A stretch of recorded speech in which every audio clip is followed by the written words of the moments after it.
Okay mga pre, um, 3 tips kung paano maging consistent yung internet connection nyo tsaka pababain yung ping. So first tip agad tayo. First tip agad tayo mga pre. If you are using Wi-Fi on your computer, please change it to Ethernet connection.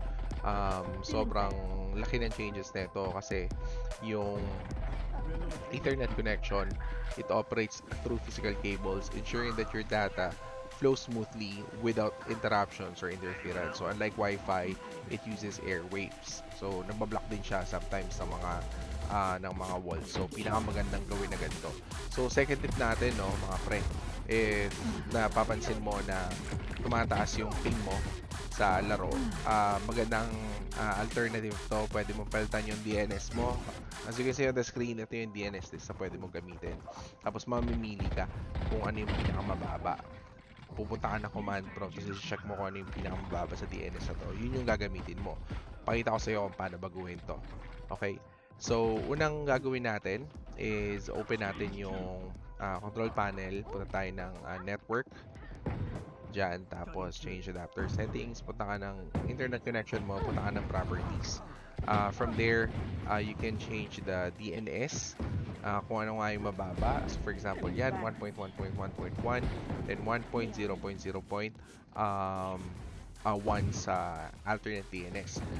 Ngayon, kung hindi ito yung pinakamababa, you can always check on the command prompt. Then you can always change it to 8.8.8.8 tapos yung alternate DNS. So yan yung second tip natin. Papansin nyo agad na bababa yung ping nyo pag ginawa nyo to kapag naka-experience kayo ng mataas na ping kahit nasa correct server kayo.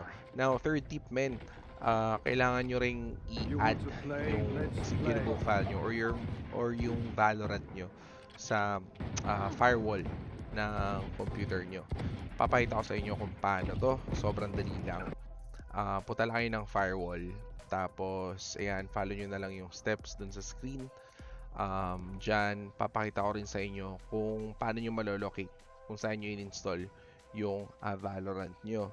Alam nyo ba na adding a file um, as an exemption to your firewall can help maintain consistent connectivity for specific applications like Valorant or services.